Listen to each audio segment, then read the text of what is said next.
चलिए डॉक्टर साहब, अभी ओटी होने वाला है।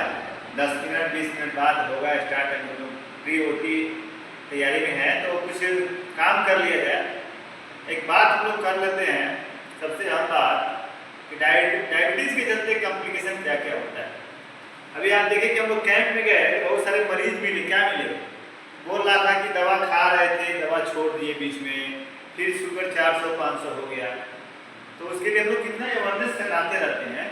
इस संदर्भ में आपको क्या समझ में आती है? लोग को यही जागरूक करना चाहेंगे कि इनको भी डायबिटीज होता है। डायबिटीज एक बहुत ही खतरनाक बीमारी है, साइलेंट किलर है, लोगों का जान तक ले सकता है।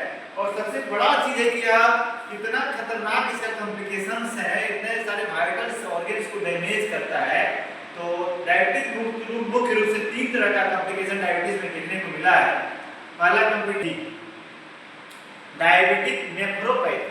डायबिटिक नेफ्रोपैथी में क्या होता है कि जो नेफ्रॉन्स होते हैं किडनी का काम करता है, अल्ट्राफिल्ट्रेशन करता है, किडनी वेस्ट प्रोडक्ट को बाहर निकलता है। तो ज़्यादा डायबिटीज़ वाले पेशेंट को ज़्यादा यूरिन होता है, पोलीयूरिया डेवलप हो जाता है, जिसके चलते हमारा किडनी इतना होशियार ऑर्गन्स है कि यह शरीर में फिल्ट्रेशन का काम करता है। जितना भी ब्लड में जितने भी केमिकल सब्सटेंस या फिर जितने भी न्यूट्रिएंट्स है, सब फिल्टर के लिए किडनी के पास जाते हैं। और किडनी क्या करता है कि जितने भी हमारे शरीर में पोषक तत्व से और फायदे वाले चीज़ हैं उनको वह रख लेता है, और जितना कचरा चीज़ है उसको बाहर फेंक देता है। लेकिन किडनी का भी एक लिमिटेशंस है, कितना देर कितना काम करेगा, कितना फिल्टर करेगा। लेकिन डायबिटीज वाले पेशेंट में देखने को मिला है कि जब पोलीयूरिया डेवलप हो जाता है तो यूरिन में, जब ब्लड में शुगर का वैल्यू 180 से ज़्यादा हो जाता है तो उसको बोलते हैं रीनल थ्रेशोल्ड। रीनल थ्रेशोल्ड में क्या हो जाएगा, किडनी जब क्या करता है, उसमें किडनी शुगर को फिल्ट्रेट करके बॉडी में नहीं भेजता है, उसको यह इकट्ठा करने के लिए ग्लूकोज हमारे शरीर के सारे नर्व्स और सारे ऑर्गन्स को न्यूट्रिशन देता है। लेकिन जब डायबिटीज होगा, जब 180 से ऊपर जाएगा, रीनल थ्रेशोल्ड क्रॉस करेगा, तो उसके चलते किडनी के द्वारा जितना भी ब्लड शुगर का वैल्यू ज़्यादा है वह पेशाब के रास्ता से ग्लूकोज पास होने लगे। यानी कि जब यूरिन शुगर डेवलप होने लगे, यदि किसी पेशेंट किडनी वाला मरीज है और उसको 1 साल से ज़्यादा, 2 साल से ज़्यादा, 3 साल से ज़्यादा उसके पेशाब में ग्लूकोज आ रहा है, ग्लाइकोसूरिया डेवलप कर गया, पेशाब में ग्लूकोज आ रहा है, तो उसको सतर्क होने की जरूरत है। यानी कि उसका किडनी डैमेज हो सकता है। यानी ग्लाइकोसूरिया होने के चलते डायबिटिक नेफ्रोपैथी होने का खतरा बढ़ जाता है। तो सबसे पहले तो किडनी को नुकसान किया। इसलिए आप देखते हैं कि जितने भी किडनी के मरीज हैं उनको, जितने भी पहले डायबिटीज के मरीज हैं, शुगर के मरीज हैं, उनको किडनी, बहुत सारे मरीज मिलेंगे जिनका किडनी खराब हो चुका रहता है। और दोनों रिलेशन है, और किडनी खराब के साथ साथ उनको हीमोग्लोबिन की भी कमी आएगी, एनीमिया की भी कमी आएगी, एनीमिया भी हो जाएगा, उसके शरीर में हीमोग्लोबिन की मात्रा भी कम हो जाएगी। कोलिब्रेट है किडनी, एनीमिया, डायबिटीज, यह एक दूसरे से कोलिब्रेट है।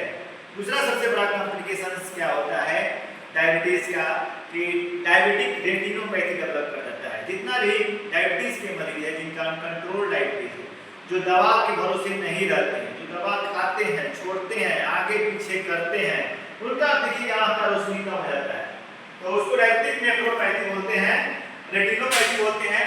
और रेटिना जो होता है, आँख का जो पर्दा होता है, जो आँख का परत होता है, वह खराब हो जाता है, तो आँख से धुला दिखाई देता है और आँख का रोशनी हमेशा जा सकता है। यानी कि डायबिटीज का दवा नहीं खाने से, डायबिटीज के कॉम्प्लिकेशन से, डायबिटीज हमेशा बढ़े रहने के चलते आदमी अंधा हो सकता है।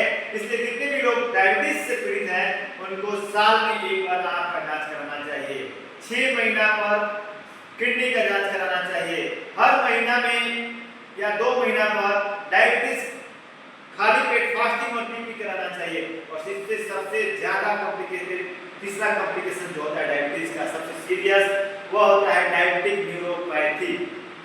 अब देखिएगा जितने भी शुगर के पेशेंट हैं वे कहेंगे हमारे तलवा में लगता है, हाथ गोड़ में चुट्टी काट रहा है, हाथ गोड़ में कुछ चल रहा है, झंझना रहा है, यानी हाथ गोड़ में सुनापन होने लगता है। पेरिफेरल न्यूरोपैथी डेवलप करता है, टिंगलिंग डेवलप करता है, नंबरनेस लिंक्स डेवलप करता है। क्यों डेवलप करता है?